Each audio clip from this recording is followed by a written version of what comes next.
Good afternoon, everyone. That's it.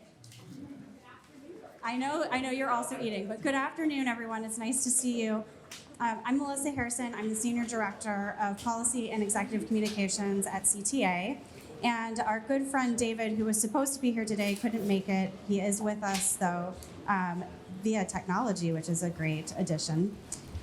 Thank you so much for joining us today, and welcome to the CTA Innovation House. We are thrilled to host today what is going to be a very great conversation led by Network On. Special thanks also to Mr. Davidson, the Assistant Secretary for Commerce for Communications and Information, and the NTIA Administrator for joining us later. For those of you who may be new to CTA, we represent over 1,500 of the most innovative American companies, and CTA owns and produces CES, the world's most influential innovation event. We lead, inspire, and influence the tech industry and tech policy governing American businesses. Thank you again for attending today, and let's get back to the main event. Ashley? Thank you so much, Melissa. Welcome, everyone, to today's Network On briefing. We're so happy to have you. My name is Ashley Durkin-Rixey. I'm a Senior Director with Glen Echo Group, and I'm here to speak on behalf of Network On. I will be your host and moderator for this program. Unfortunately, David Grossman of CTA cannot be with us today, but he is with us in spirit, thanks to the magic of broadband networks. David and a host of others are joining us right now, live stream via Zoom, which is super exciting. So we're really excited to have an audience here in DC and across the country, because this is a subject that impacts all of us.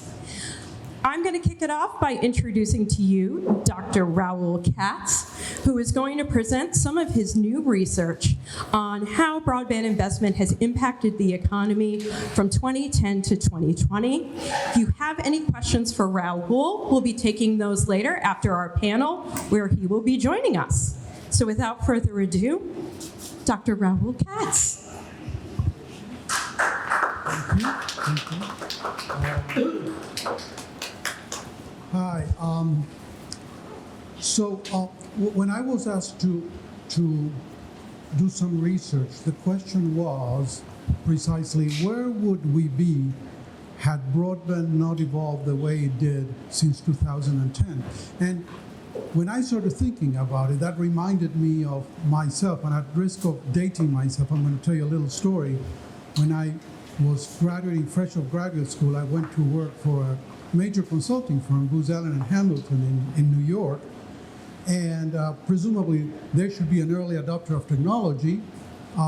When I get there, I realized that there was a computer room, because none of us had computers at the time, and if I had to actually use a computer, I had to put in a sheet of paper the time at which I would be able to go, and if I was very late in writing that, I wouldn't have access to the computer for a whole day. I would have to wait until tomorrow.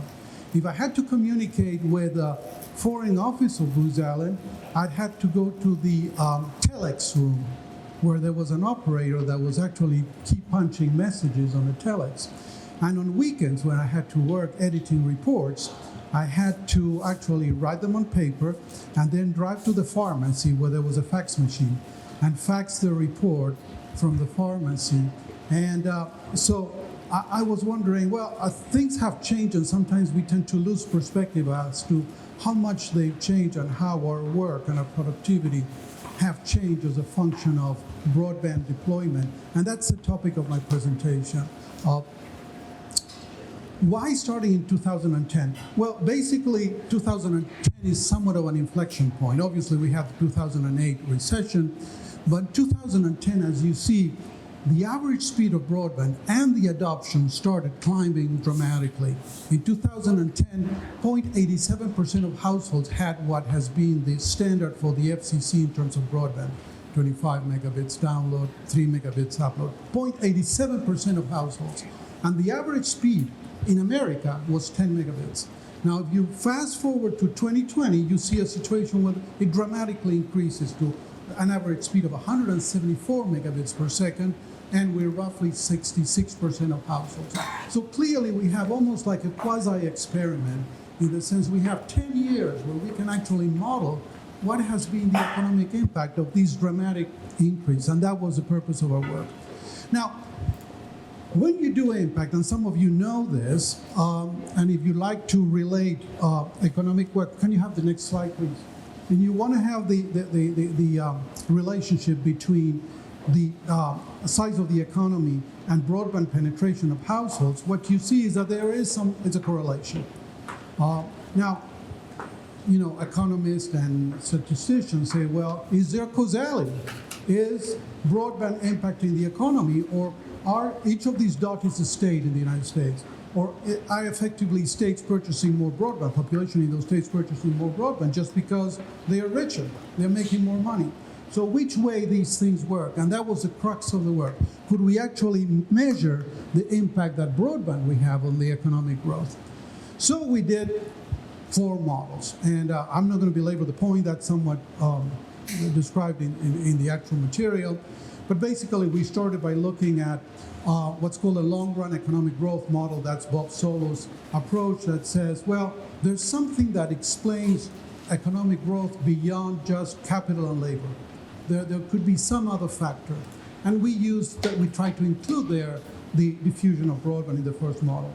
The second one was a spatial error model, which actually says, can we correct for the neighboring effect of broadband diffusion? Is actually, let's say, Vermont benefiting from some development on broadband in some neighboring states, some sort of like a spillover effect, and can we correct for that?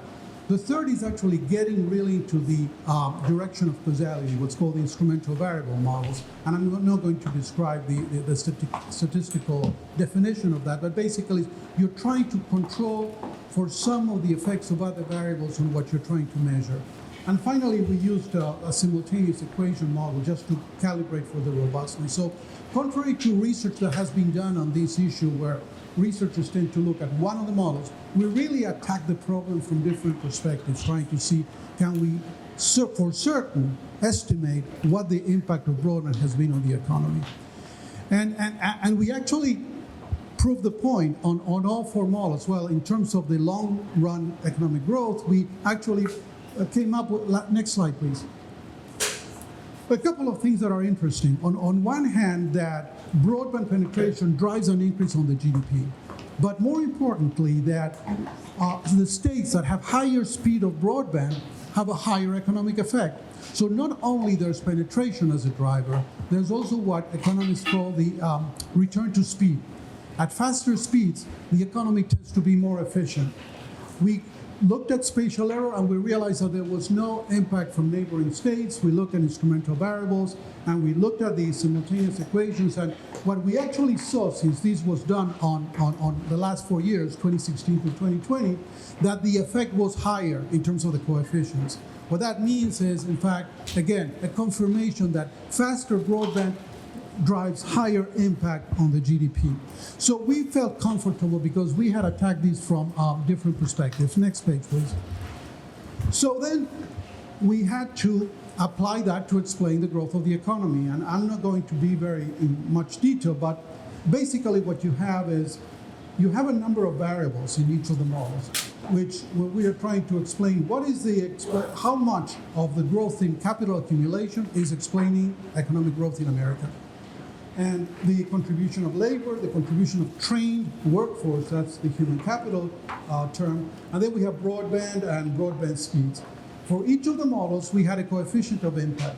So, and some of them are better than others, and there are advantages and disadvantages. So what we chose was to average all those and come up with the last column in terms of what would be the impact of capital accumulation on economic growth, so on and so forth. And based on that, we could apply it to what is called a growth accounting model. How can we explain the growth on the GDP? Next slide, please. And this is what the results are. Essentially, that capital accumulation explains quite a bit of the growth. And there's no surprise. I mean, between 2010 and 20 in the United States, the capital contribution has been definitely quite strong in terms of explaining economic growth in that portion of history. Labor too, but more importantly in terms of the study that we're trying to do is fixed broadband and the increase in speed if you accumulate those two effects, it's quite sizable. So even if I tease out the impact of capital, labor, and human capital, in fact, broadband is quite an important driver on telling us where is the GDP today relative to where it was in 2010. So then we come up to the explanation of the results. And so next slide, please. And what we do is, in 2010, the GDP of the United States was $15 trillion. And this is where broadband was at the time in terms of penetration, speed, and the average speed. And so there we applied and said, we're in a fork in the road. Either we can keep broadband stable, because we're trying to quantify what broadband has brought to the picture in terms of the economic development. Either we keep broadband stable, or we actually move to where broadband is today. And where broadband is today is we are at a penetration of 66%, as I mentioned at the beginning of my presentation, the average speed 174 megabits per second. And what that drives in terms of the coefficients is where the GDP would have been had broadband stayed at this level, or where it is right now based on where broadband is. And the difference between both is actually the economic gain of broadband. And that's 6% of the GDP. So that's important, because on a $20 trillion GDP, 6% being explained by broadband, it's quite significant in terms of what that has brought to the picture. In addition to the fact that I don't have to go to the pharmacy to fax my work, I just have to rely on my 1 gigabit per second line at home. So clearly, there's something. Just to sum up, 2010 is the beginning of the inflection point of this rate of growth on the average speed and the penetration within the United States. In fact, that hasn't stopped. I mean, obviously, the growth rate at 61.7% has slowed down, because, the higher you grow in penetration, the rate of growth on an annual basis starts diminishing.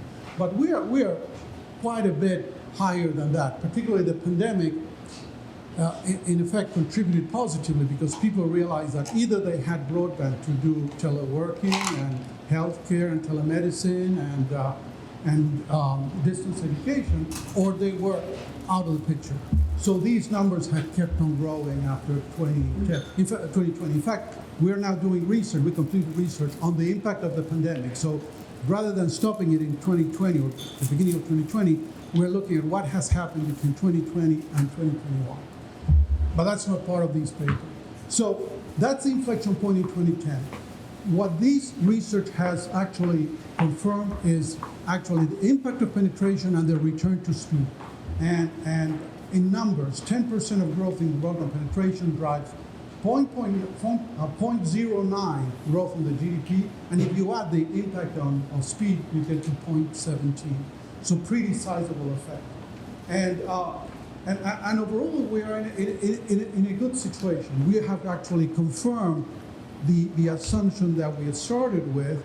And the next stage in our research is, as I said before, looking at what has happened since the start of the pandemic, both economically, but we are also looking at the impact on healthcare, and we're looking also at the impact on teleworking. So we're taking each of those areas and we're seeing what has happened.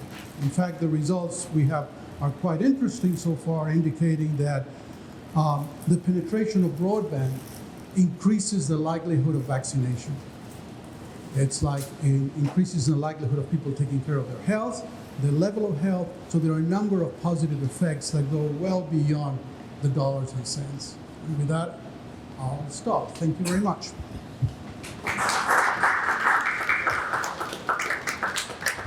Thank you so much, Dr. Katz. We're going to take a 5-minute break, and then we'll get our panel started. Thanks all.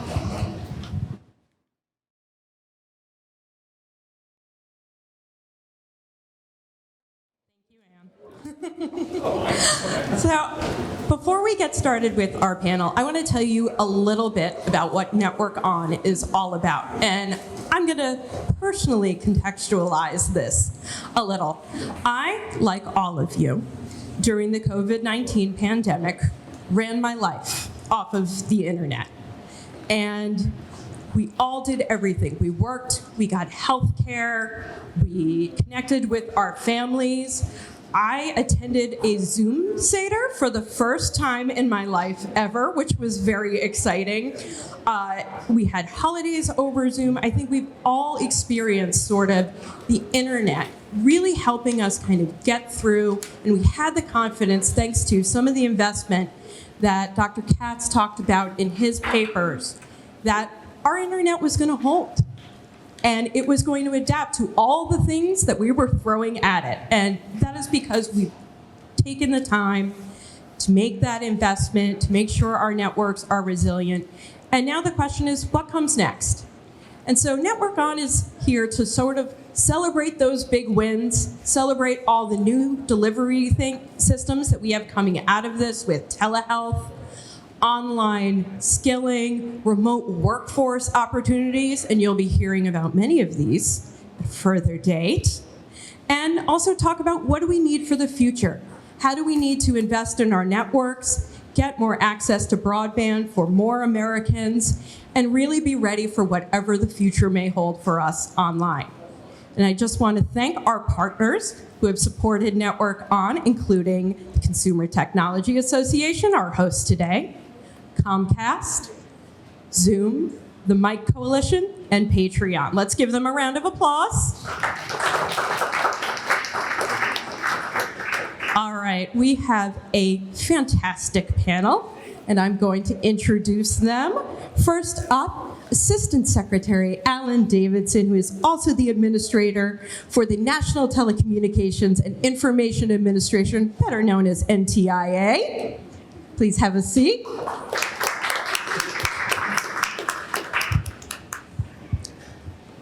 And joining us next will be Caroline Kitchens. Caroline is the lead for government affairs and policy partnerships at Shopify. And all the way from Louisiana, we have Vineeth Iyengar, Louisiana State Executive Director for Broadband Development and Connectivity at Connect LA. And joining us for your questions at the end, and a few that I'm going to torture him with, it's Dr. Raul Katz, Director of Business Strategy Research at the Columbia Institute for Teleinformation at Columbia University and President of Telecom Advisors. All right, thank you, panel. Assistant Secretary Davidson, I'm going to start with you. Put you on the spot for a second. Excellent. These charts we've been looking at, and in Dr. Katz's fantastic presentation and paper, shows that broadband network investment has a significant impact on economic growth. But we all know that those opportunities are not realized if broadband isn't available in your area. Can you tell us a little bit about what you hope to see happening economically over time, what you'll be doing with some of the BEAD funding for broadband networks, and what's your vision for how the internet can revitalize certain areas of our country? Great set of questions. First of all, good to be here. Thank you for hosting us. Glad to be invited to be here and talk about this kind of it is a historic moment right now in our country as we think about addressing these long-standing inequities. And it starts for us with the fact that we've been talking about the digital divide in this country for over 20 years, probably significantly longer. Thanks to the bipartisan infrastructure law, the investments that Congress has made and that President Biden has made a priority, we finally have the resources to do something really serious about it, to really make progress against connecting everybody in America with high-speed, reliable, affordable internet service. That is a huge mission, and that's the mission that NTIA and our sister agencies are taking on. And I'll say it's also about more than just that connection, right? That we know that a connection, infrastructure alone does not bring prosperity. Having a wire or a connection that's available in your household doesn't help a family if they can't afford it. It doesn't help them if they don't have the devices to get online. It doesn't help them if they don't have the tools they need to be able to participate in the digital economy. So we are really looking at this holistically and thinking about how do we make sure that we're pursuing meaningful adoption. real meaningful use for families and working people out there so that they can participate in this economy. I will say I was struck in the paper by this finding that if we had the same levels of adoption that we had in 2010, if it was stable, right, that we would have had a $1.3 trillion, I think was the number. I'll leave it to the $4,000 per person. That is in GDP loss. That's pretty staggering, right? And I think it just underscores the stakes here, right? And that if we can, and this is the vision, the modest vision, connecting everybody, giving them the tools to succeed online, it's quite obvious there's a real opportunity for them to participate, to address in the digital economy. There's going to be economic opportunity for individuals, for families. There'll be a chance to address some of the inequities that we've long had in our society, and there's a chance to build up the competitiveness of our economy. And I think all of those things are what we're aiming for and hoping to achieve with these programs. Thank you. Caroline, I want to turn to you next because Shopify really exemplifies that one of the online tools to participate in the digital economy and the overall economy for millions of Americans, especially small business owners. Can you tell me a little bit about what Shopify does? We all hear it, but love to hear a little more about how the platform came about, the services you provide, and why that's so critical. Yeah, absolutely. And first, I want to say thank you so much for having me, and thank you, Dr. Katz, for your excellent research. So I'm Caroline Kitchens. I'm the lead for policy partnerships at Shopify. At Shopify, our mission is to make commerce better for everyone. So essentially, we provide software and tools that enable entrepreneurs and small business owners to remain independent and to compete with marketplaces and large businesses. Basically, Shopify enables anyone to sell anything, anywhere. For basically as little as $5 a month, any non-tech savvy entrepreneur can purchase a subscription to Shopify, and within a matter of hours, they can set up and design their own custom online store that would be able to accept payments, manage inventory, all of those things. And keep in mind that before tools like Shopify existed, an entrepreneur would probably have to pay someone thousands of dollars to set up and design a website for them, or they would just be faced to join a consumer-facing marketplace like an Amazon or an eBay, where they might find customers, but they would not be able to have their own personal brand shine through, and they would be competing with a sea of other products that look similar to theirs. So essentially, Shopify seeks to remove barriers to entry in the e-commerce marketplace, and we also help entrepreneurs with all of the major pain points that they face along the way. So we handle payments, logistics, shipping, fulfillment, capital, more. There's really a growing suite of products designed to help entrepreneurs. And we now operate in more than 175 countries and power more than 850,000 businesses in the US alone. And I think something that I want everyone to keep in mind through all of this is that when an entrepreneur starts a business, it doesn't just affect that entrepreneur. It really causes a ripple effect that affects so many people. It might affect their family, it'll affect the community that they live in, it will affect any suppliers that they might use, any people they might employ, customers, and ultimately the entire world. So this is what we call the Shopify effect. Worldwide, Shopify merchants create 3.6 million jobs, and they have an economic impact of more than $307 billion. And I think obviously it goes without saying that none of this is possible without broadband access. Thank you, Caroline. Beneath, you and I were talking earlier a bit about the economic diversity of Louisiana, and that there is everything from precision agriculture to arts and entertainment. There's a great level of higher education there. Can you tell me a bit about how you consider the economic needs of the state as you're distributing grants or thinking about grants you're applying for? No, that's a great question. I'm thrilled to be here. I also have to be careful what I say because the Assistant Secretary is going to approve our plans for broadband. No. Hopefully. Hopefully soon. No, but look, we have a great relationship with your team at NTIA, Assistant Secretary, and they've been great to work with. And so we continue that conversation. We'll continue that working partnership. Look, Louisiana is really blessed with a tremendous number of diverse industries that all could benefit from broadband. We've got a really strong healthcare industry. We have a very strong tourism industry. We have a very active and strong startup environment. We have a strong oil and gas industry. We have a strong clean energy industry that's burgeoning. And so, and ag, and so on and so forth. What's interesting from our perspective is we spend a ton of time on the road in Louisiana. Geographically, we can cover one end to another within a couple of hours. But we are purposeful and intentional in the kinds of folks that we want to meet when we do meet with folks on the road. Why is this important? Because in Louisiana, almost 1.5 million people do not have access to the internet, either because it's a device issue, access issue, literacy issue, and affordability issue.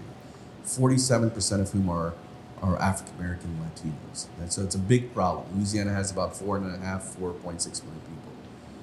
Many of those people that are 1.5 million are either teacher, farmers, healthcare professionals, librarians, small business owners.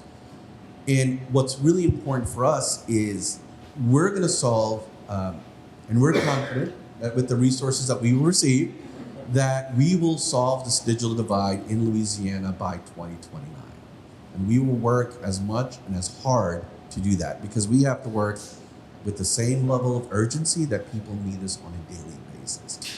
But what really gets us excited then is, what are those use cases once broadband becomes either a platform, asset, or an enabler that helps to drive down operating expenses for a farmer, helps to improve revenue and profit for a small business owner that needs internet, that helps to drive telehealth adoption so we improve healthcare outcomes in a market like Louisiana from where we are, which is I think 29th or 50th, to let's say 40th, if not higher, over the next 10 to 15 years. And so those use cases really get us excited. Those use cases really help us drive forward with trying to understand where the challenges are throughout Louisiana, both rural, underserved, and community institutions, and to drive this money and resources where it needs to go as quickly and efficiently as possible. So we will continue to percolate some of those challenges, understand those challenges, develop the use cases, and work with NTIA and all the folks in this room to drive those solutions. I might just chime in really quickly on this, which is to say, we have also really valued our working relationship with the state of Louisiana, and you can hear how much intention is going into their approach to this. And I'll say, a lot of the money that NTIA will be giving out will go first through the states, right? States will be the ones who administer the grants. And there's virtue in that design by Congress, right? I mean, it means that because we know that the needs of Louisiana are very different than the needs of Montana or Rhode Island. And so states get to craft their plans. But the one thing I will say, and as a shout out here, is that we hope that states are going to act with the kind of intention that Louisiana is acting, thinking about how to plan carefully for the different funding streams that they'll have, funding from NTIA, funding from other federal sources and state sources, I think in the context of Louisiana, and also thinking with intention about what it is that people are going to do online, right? So a real shout out there, because I think the truth is people are, get online for a reason. And they need to know what that reason is. They need to have, and there are going to be lots of things that drive people online. Maybe it's a telehealth application. Maybe it's because they need to get online for school. Maybe it's work. Maybe it's these new economic. Maybe it's Shopify, right? So and the business activity there. So ultimately, those are going to be the drivers. And thinking with intention, like I say, at the state level about how we incentivize and make the internet a place where people can thrive in the digital economy. That's the key. And so salute that work. Well, that's a great segue to my next question for you, Assistant Secretary. I wanted to ask you about NTIA's Middle Mile program. This is another program that you have where you're leveraging regional and local networks to help make that connection. Can you tell us a little more about the program and why it's so important to help that sort of federal to local state relationship? We're very excited about the Middle Mile program. So in addition to the $42 billion state grant program that we're administering and the $3 billion digital equity program, we have a $1 billion Middle Mile program. But the amazing thing about Middle Mile is that if we do it right, it can be a real force multiplier.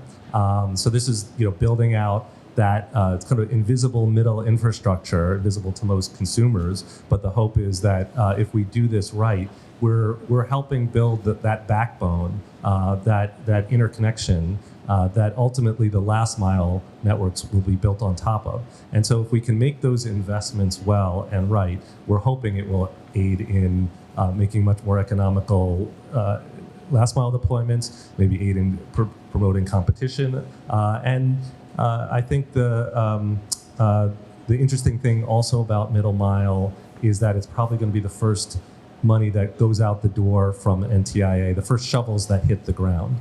We've got fairly complex programs that we're administering. The timelines that Congress put forward, it will take states some time to do the grant making that they ultimately do. But Middle Mile starts, in fact, I was going to say it starts today, but actually it started last week. We opened this is a grant program that NTIA is administering. The application window opened last week. Applications are due in September. We've already gotten dozens of them. We're expecting, honestly, hundreds of them. And we're excited to see what applications come in and, like I say, how we can use it as a force multiplier out there. Thank you. Carolyn, let's turn to you for a couple questions about how broadband access and speed and connectivity has impacted the growth of Shopify. Shopify began before the pandemic, but I am sure there was quite a change after the pandemic. Can you tell us a little bit about how that's impacted growth for both the platform and your customers? Yeah, absolutely. I think first, Shopify wouldn't really exist as we know it without broadband access. It's really just not possible. We're working really hard to provide all the tools and to reduce all the barriers to entry and to help entrepreneurs, but we need broadband access. It can't be done without it. And I think in a sense, we are lucky that the pandemic happened at a time when it did, both because the internet infrastructure could withstand such a massive shift online and because tools like Shopify existed. But imagine how much better it could have been with better broadband access. So Shopify obviously exploded during the pandemic when a lot of brick and mortar stores tried to move online or people just needed to find other streams of income. And we've really seen firsthand how broadband access promotes entrepreneurship. I'd be happy to get into some examples from across merchants. I don't know if you want to save that for later. But No, let's tease us a little. Give us one. Sure, of course, happy to. So yeah, we've really seen at Shopify firsthand that broadband access promotes entrepreneurship, and we know that when entrepreneurship flourishes, it creates more jobs, it helps the economy, and it just improves the lives of everyone. So one example that we like to point to is a city called Wilson, North Carolina. Wilson is a small city in the eastern part of North Carolina. In the early 2000s, the economy was really struggling due to the loss of manufacturing jobs. About 1/4 of the city's residents lived below the poverty line. Then in 2008, Wilson began building an extensive broadband network to give internet access to all residents. Fast forward a decade, and Wilson's economy now supports all kinds of jobs. It was actually ranked as the 10th best small city in the US to start a business. And we've seen that the number of businesses in Wilson that are on Shopify actually increased by 86% from December 2019 to December 2020. And we've seen similar examples across many individual Shopify merchants. We have one merchant called River Babe Threads, which sells women's apparel from a small town called Rockford, Michigan, which has fewer than 6,000 residents. Better broadband access enabled them to do more marketing through social media, grow their sales, and they now have a staff of 12 people. Another example is a merchant called Barn Swallow Flowers, which is in Oskaloosa, Iowa. And the owners of Barn Swallow Flowers actually use an online point of sale system to sell flowers from very remote country fields. And none of that would have been possible without broadband access. So when the pandemic hit, Shopify really made it our mission to make sure that more small and middle-sized companies could make it through.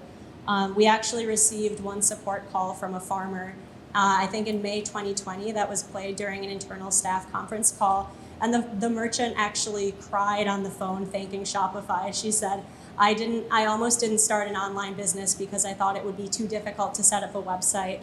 But Shopify's platform really enabled me to make it through, and my business wouldn't be here without it. So yeah, again, that's just one example, but we've seen countless cases like that. And obviously none of this is possible without reliable high-speed internet connections.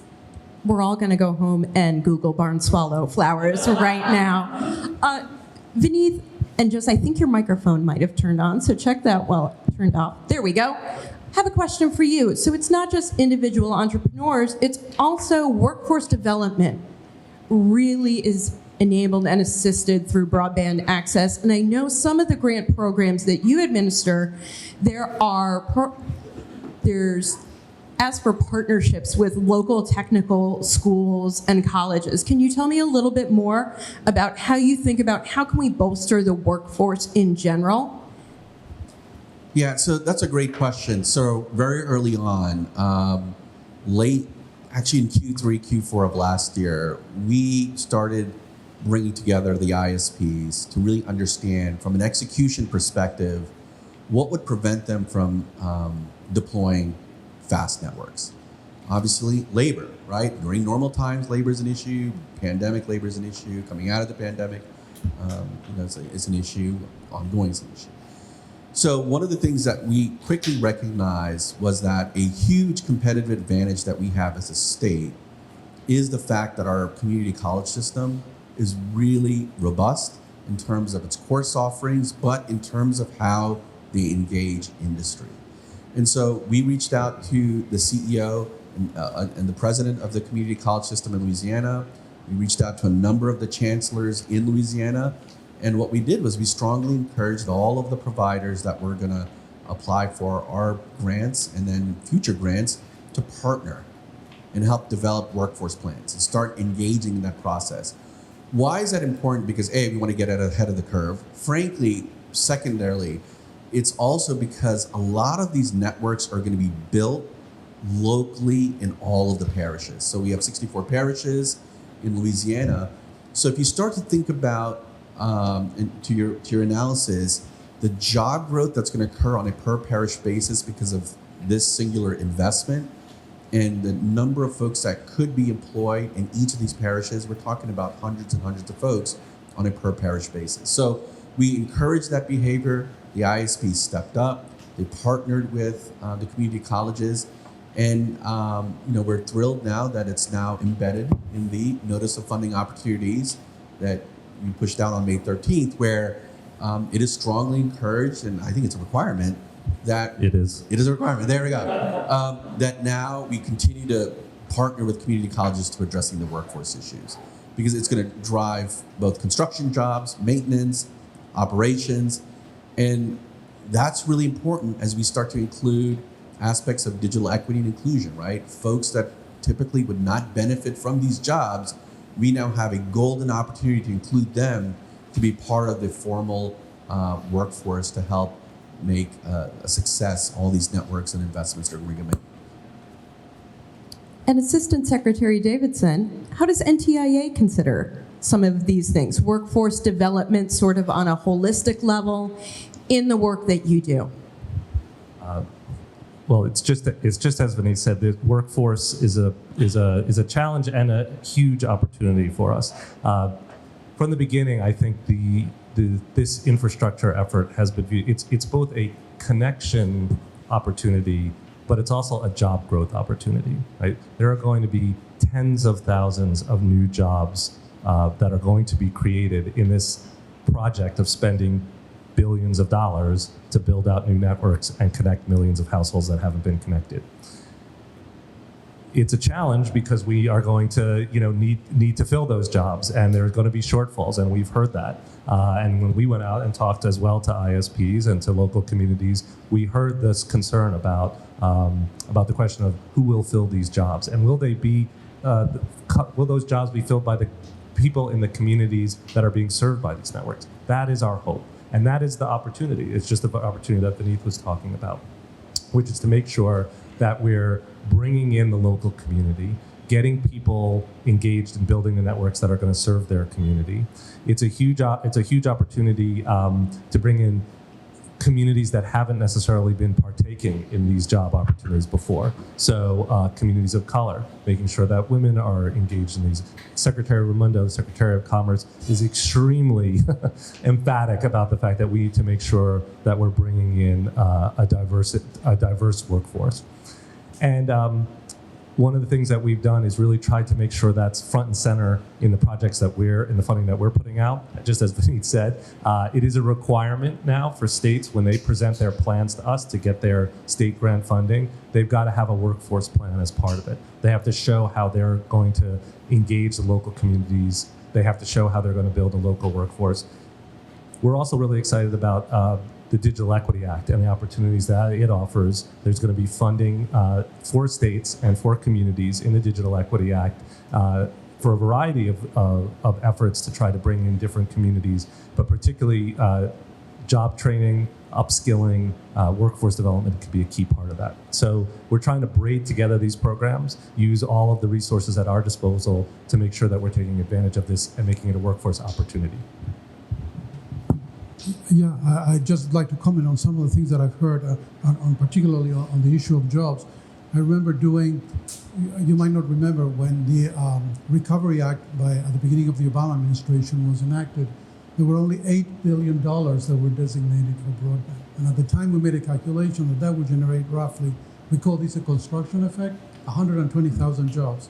Now, use this to calculate how many jobs are going to be required in the current unemployment situation or full employment that we're facing right now. So this is a big challenge, but I think it's good from a job creation benefit. The other thing that I found it fascinating on all the interventions is the notion as of, look, in broadband, when we discuss policy in broadband, we have either coverage or deployment of networks, and then we have what do we do with the networks kind of thing. And many of the topics in the presentations of the panelists have to do with we fulfilled the first one, policy-wise. Now let's talk about the second one. For instance, the Assistant Secretary mentioned the issue of how we're going to train people that have broadband to use it. We've done research at the micro data level indicating that if a household receives broadband, the people that are more educated are going to benefit more in terms of their income than the people that are less educated. That men will benefit more than women. Not that women are not going to be generated, but there's an inequality. So if we don't deploy the kind of initiatives that have to do with digital literacy, education, development, we might have that kind of a problem. So I'm glad to see that actually from an economic perspective on the use case emphasis or from just training or the usage of devices, that's the next agenda. We're talking about the right things. It's like we have a complete or check on the first one.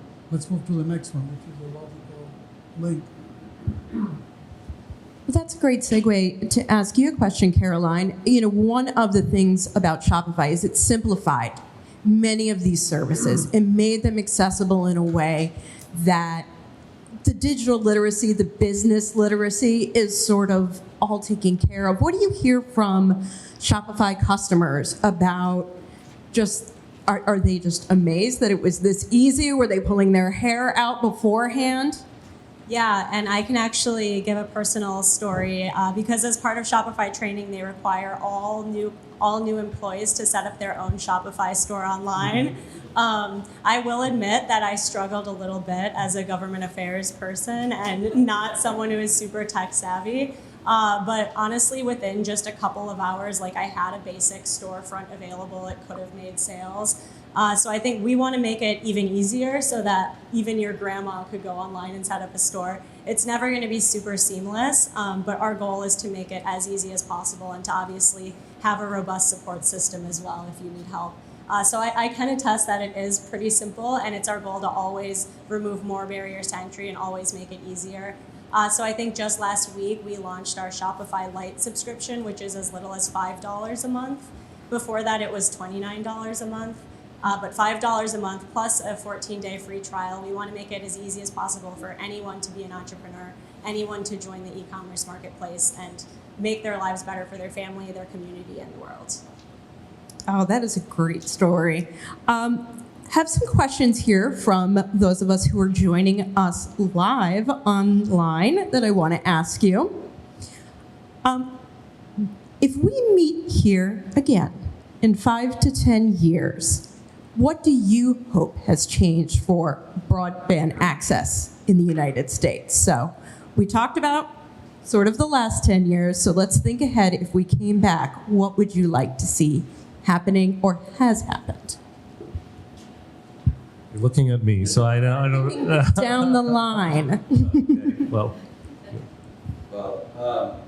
Well, if it's 10 years, the goal, well, within 10 years, is to solve the digital divide in Louisiana. I mean, full stop. It's the vision that we have. It's the vision that the governor set in 2019. So he likes to remind me, just like everyone else, that, hey, we've got 7 years left. So again, our goal within the next 7 years is to stamp out, remove this digital divide that exists in Louisiana. I will say our mission is very similar with the scope looking across the country, which is to make sure that everybody in America has high-speed, affordable, reliable internet access. And I'll just say, I think when I take out that longer view, I think we should, if we look back, generations before us, brought water and electricity to rural America. They built the interstate highway system. This is our generation's infrastructure moment. And my hope is that when we look back 10 years from now, maybe 20 years from now, but I think not too long in the future, we will look back at this and say, this was our generation's moment. This was our chance to build the infrastructure that people needed to connect and to thrive in the modern economy. And so I think that is what we're hoping for in a decade. That was really well put. I would agree, closing the digital divide, but kind of looking at it from the lens of e-commerce and from the technology sector. I think we all know that technology has been such a major force for good, but I think you could argue that the benefits have not been realized equitably in all parts of the country. And maybe it has outsized impact in Silicon Valley and on the coast. And similarly, e-commerce, I think, was supposed to be the great equalizer, this big opportunity, but it perhaps hasn't been felt equitably either. So I think if we're able to make real inroads in closing the digital divide, we'll have an e-commerce marketplace that's more vibrant, where there's opportunity for many players, not just the few, and where all of us can benefit equitably from gains in technology. Yeah, and I would build on Caroline's point about the inequality. I mean, and it's based on the research that we're doing right now in terms of the impact that broadband can have in access to health information and reducing things like diabetes, obesity, some of the afflictions, and the cost that it requires for our country as a whole. So these things move slowly. So 5 years, we might not, but I would like to start seeing some of these effects. I would like to see some of the reduction in inequality and access to education and increasing on some of these healthcare metrics. Because that's the proof in the pudding that we did it right.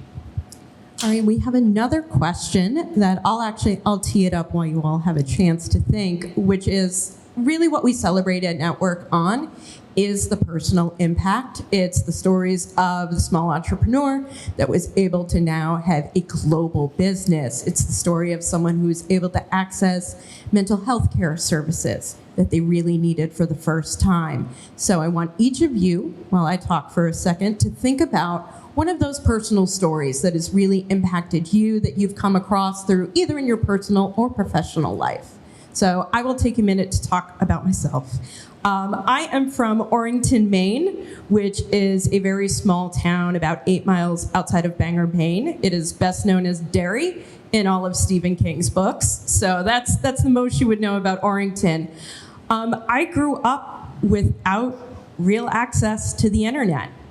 I have a brother who is 20 years younger, and we just got broadband access when he was a sophomore in high school.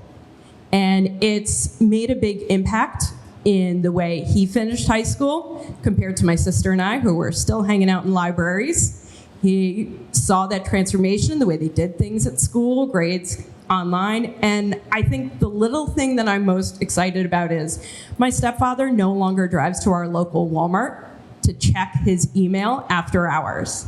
And just those small things, I think, really matter. And those are the things we like to celebrate here at Network On. So, who would like to share a story first? I'll go ahead. So, but I think before I share the specific story, I grew up in Louisiana, left 20 plus years ago, came back a couple of years ago.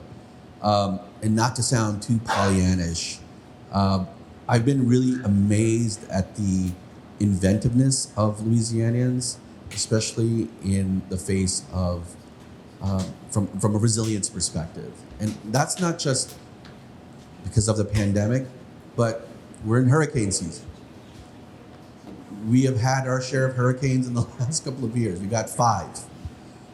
Hurricanes affect a lot of parts of southern Louisiana, and as these hurricanes get stronger, there's still hurricanes as they go up Louisiana, Arkansas, and other states. And so I've been amazed at the uniqueness and inventiveness in the entrepreneurial spirit that all Louisianians have throughout the state. And I'm glad that we're going to focus and address some issues around climate and climate resilience as part of our 5-year action plan that we're going to be submitting to NTIA for the BEAD money. But specifically, let me highlight a story of a town west of Baton Rouge, Gross Head. It's a 25, 30 miles west of Baton Rouge, 2,500 people. The mayor, before the pandemic, had issues around broadband. It only bubbled up with him because he had 2 investors who said, hey, we'd love to invest in your community, but we need better broadband. He's like, okay, this broadband thing I think is really important. And so he applied for a federal program, a grant from U.S. Department of Ag, a Reconnect grant, received it, and his success as a community is going to be huge. Every resident, small business is going to have access to fiber optic speeds. That's one. But one thing that he's mentioned is that he said, Vinny, property values in my community have gone up. One.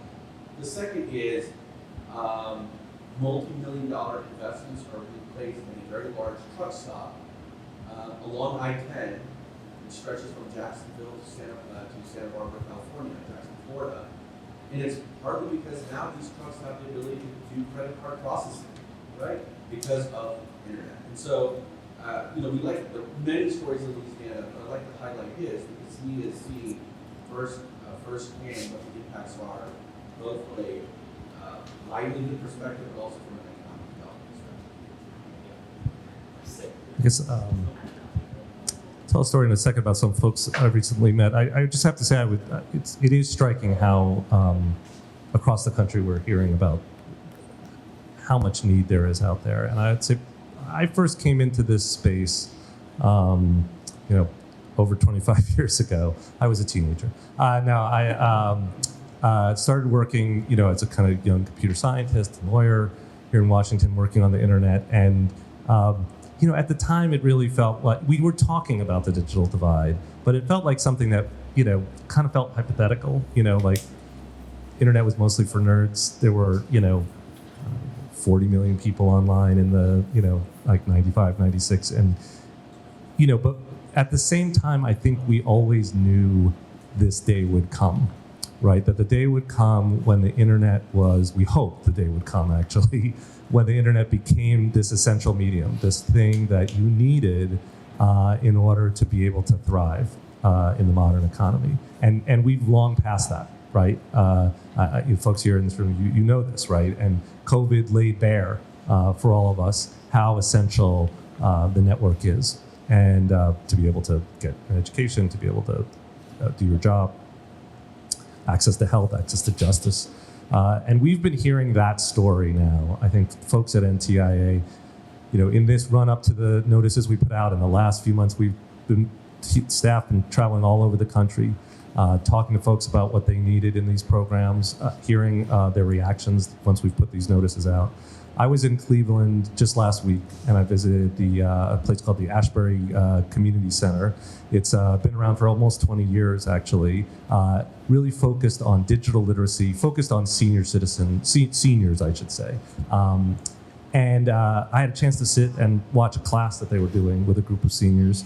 And it was amazing to go around the room and hear how much it meant to those folks to have the opportunity, not just to have access, but to know what to do when they were online, to have a device that they could use online, to have a sense of what applications they could use and know their way around, understand the opportunity that they had. And for some of it was the ability to write a resume that they've never been able to do before, help their grandchild with their homework, schedule a medical appointment, things that a lot of folks who are digital natives take for granted.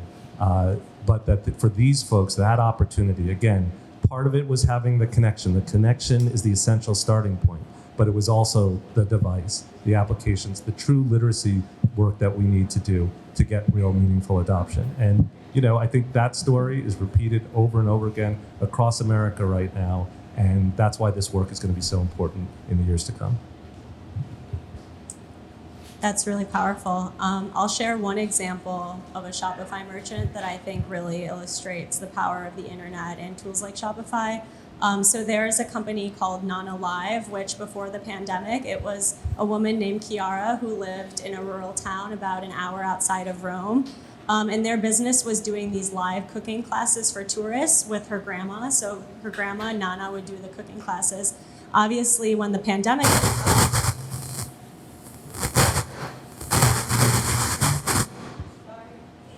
No, I don't think that was you. Let's give it a second. All right. All right, go right ahead, Caroline. Back to Nona. Obviously, when the pandemic struck, this model could not continue. Italy was ground zero, and it's like an 85-year-old woman we're talking about. So Chiara quickly pivoted and found Shopify and used the platform to sell live cooking classes where people would live stream Nana's classes. That became so popular that they ended up employing a bunch of other nanas, and it became a thing, like cooking with grandma. So there is something I have heard of this. Yes. Yeah, so then there was a whole network of all these nanas bringing the magic of Italian cooking to people across the world. And then that became so popular that they decided to distribute their olive oil in their town, which was like the lifeblood of their town. So if you think about it, they partnered with a distributor, I think, in the US that they found online to do that.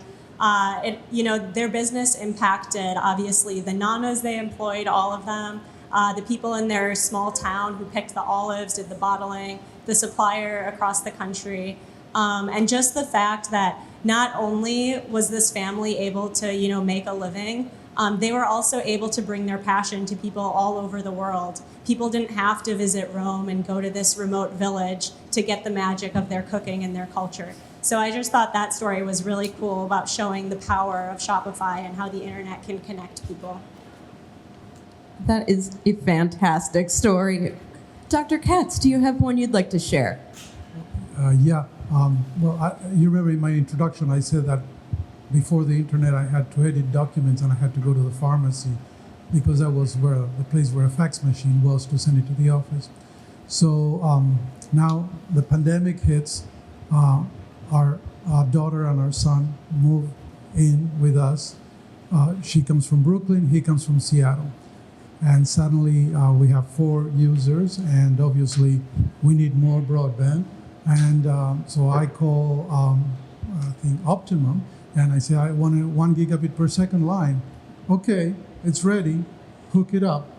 So suddenly I'm teaching on Zoom, and our son is programming he's doing a postdoc in artificial intelligence, dealing with self-driving cars, and he's programming on remote computing with the University of Washington.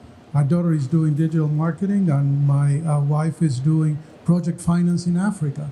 And it blew my mind personally, how is that possible that we can do that?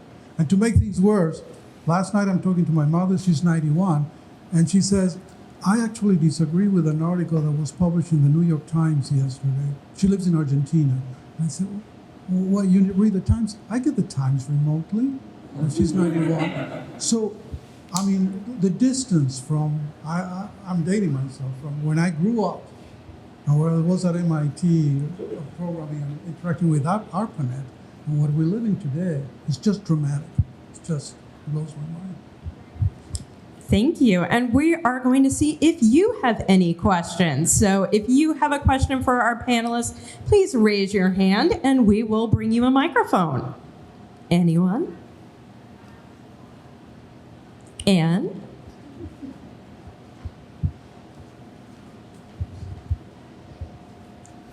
Hi, I'm Kini with Glen Echo Group. Question for the group. We've talked a lot about the tech that we've seen in the last 2 years, 2.5 years during the pandemic. I'm curious if folks wanted to talk about a more future-looking perspective, particularly IoT, AR, VR, how we think that would affect local economies and our GDP at large.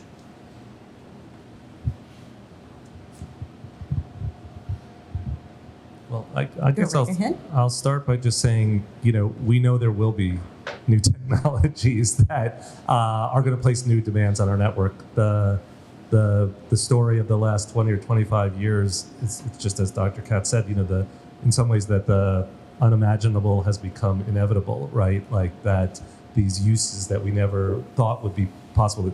Who's going to need multiple video streams on their home, internet connection? That's crazy. Well, now, who doesn't need that? You've got to have that, right? And so I think we have and should take as an article of faith that the innovation in this space is continuing, if anything, accelerating, whether it's going to be AR, VR, whether it's going to be new high definition video, things that we haven't even thought of or imagined today. And I think I will just say, as people trying to implement these programs we have tried to think about that resilience. In fact, Congress required us to think about that resilience as we think about building the networks. And you'll see in our notices the idea that we've got to build resilient networks that are going to meet the high-speed demands of the future. Part of some of the choices that we've made to really make sure that states are building out those highly resilient networks. We will probably not get this shot very often. It is truly once in a generation that we spend tens of billions of dollars on building out broadband. We cannot go back to Congress 5 years from now, 10 years from now and say, oh, we need more money to build higher speed networks because we didn't do it right this time, right? This is our shot. It's what we're doing at NTIA, what the states are doing, other federal agencies. This is our shot. And I think we've really got to keep looking to the future and understand that we're building networks that are going to have to meet that demand. Yeah, and just to piggyback off what the Secretary said, again, this is a one-shot deal. We're going to be as judicious with the money and make sure that it goes to the right places to impact the right communities, et cetera. But to your question in terms of what does it look like in the future, if you start to think about the trends from Silicon Valley, precision ag and ag tech, for instance, is rapidly being invested in by both traditional and non-traditional investors. So if you think about what they're investing in, and you converge that with the investments that are going to be made from a broadband perspective to solve those functional needs, then you're going to start to see some really interesting, disruptive ways to do farming between now and the future, right? So if you start to combine, for instance, what John Deere is doing or any of the other big manufacturers with sensors, especially with rapidly changing environments, it helps the farmer in a better way, for instance, pivot from what they're doing to what they can do given technology. In the same applications on the healthcare side, if you start to see disruption in sort of this whole industrialization of healthcare, for instance, a lot of that's fed by venture capitalists investing in health tech services, tech-enabled services, right? And so if you think about Louisiana, with the use of broadband, suddenly these 64 parishes that may have had traditional issues around accessing healthcare now can access healthcare even if they struggle to recruit specialists. Right? That specialist could be in another state, or it could be in another part of Louisiana. So that's what we're now looking at in terms of defining those use cases. Of course, we're going to solve the unserved, underserved community and distribution, but I think if we're smart with the financial resources that we have, I think we can really make Louisiana a sandbox for innovation as it relates to partnerships with industry, nonprofits, academia to help drive what Louisiana's future could look like with a lot of this investment that's occurring. And I think we had one more question in the audience. 1 second.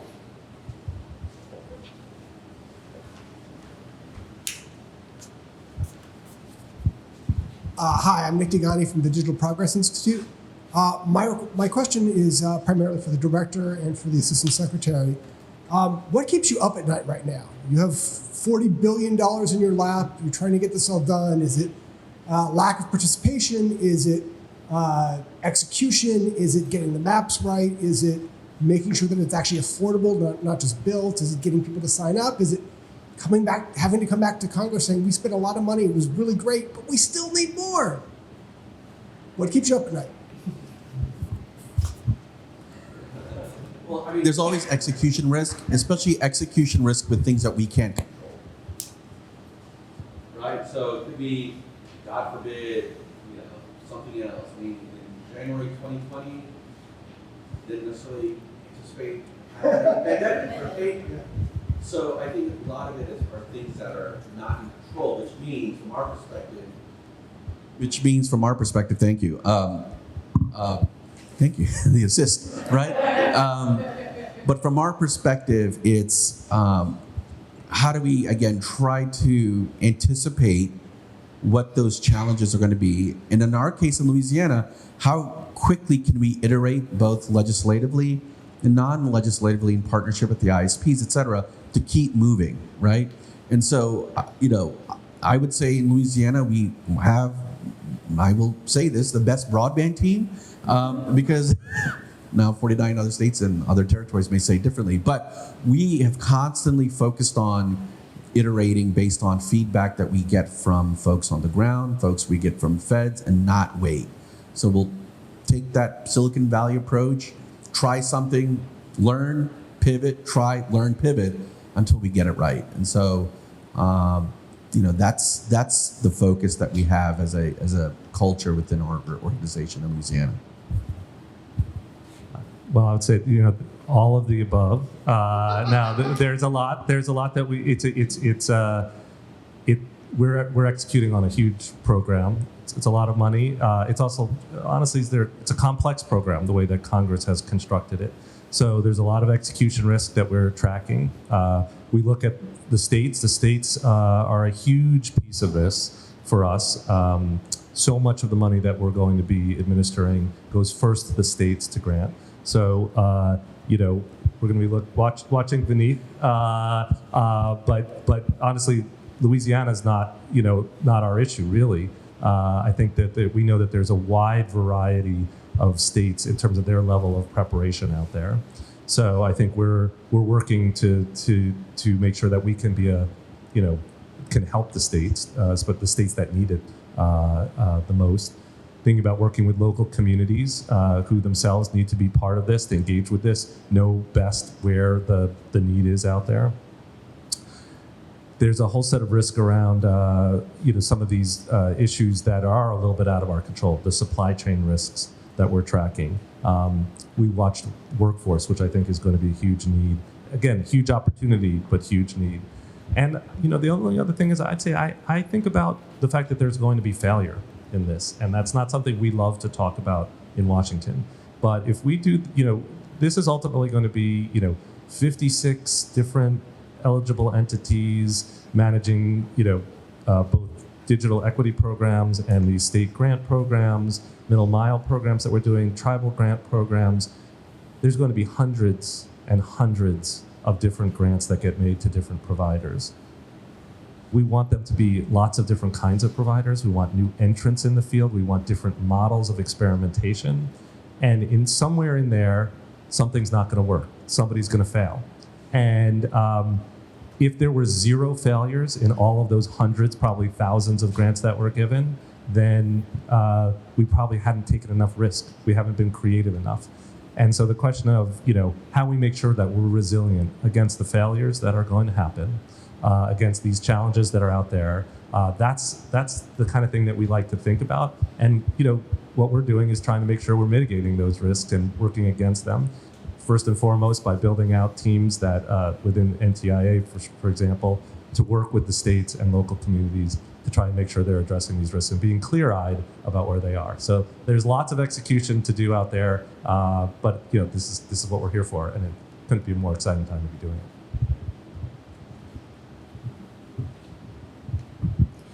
Any other audience questions?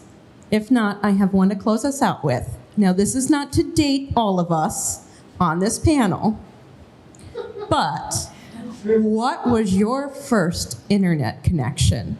I am AOL CD era old. Caroline, I'm going to ask you first so I can return your mic. Yeah, definitely dial-up. So I have all of the memories of being yelled at to get off the phone so my parents could check their email, or so my brother could play Neopets or go on AOL Instant Messenger or whatever. There was this thing at MIT called Project Athena. Dr. Katsumi.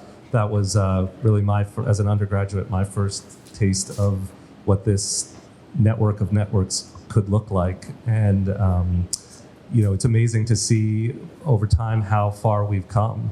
And I think what's incredible, as I was saying before, is, even then you could feel, I just remember the first time I kind of got online, as it were, in that kind of strange world that it was back then, you could immediately understand the power of it and the opportunity to connect with anybody around the world, the opportunity to be a speaker to anybody around the world who was on the network. And like I said, we knew this moment was going to come, where it was going to become an essential part of our lives. And now that we're here, that's why this work is so important, to show why it's so critical for us all to be connected. It took a lot of politicking when I was in high school to convince my parents to invest in a game console. In that case, it was Sega Genesis, right? Competitor to Nintendo. It then took a couple of years. Once I got to college, where I actually sent my first email in August of '97, 25 years ago. So I'm still, my wife will say I am pretty, I lack in the digital literacy, so I need to improve that. But yes, that will be an evolving process as we move on. So that was my first true internet experience, was in August of '97. No, I left before Project Athena, so my first connection was on ARPA. Old school. Old school. And the etiquette was very interesting, because you would never use caps on ARPANET, and you would never say "dear someone." You would just write whatever you wanted to say. And I guess professors were at the time very unconventional. I don't know. But that was the first time. But I remember the first time I saw an Apple IIe when they brought it in the department. And that was in 1985 or something like that. See, we went through the whole history of the internet right here. This was fantastic. Well, a big thank you to all of you who are here in person, the folks that have joined us online, and again to Network On's partners, the Consumer Technology Association, Comcast, Zoom, Patreon, and the Mike Coalition. Thank you so much for joining us today, and we will see you again very soon. Let's give a round of applause for our panelists. Thank you.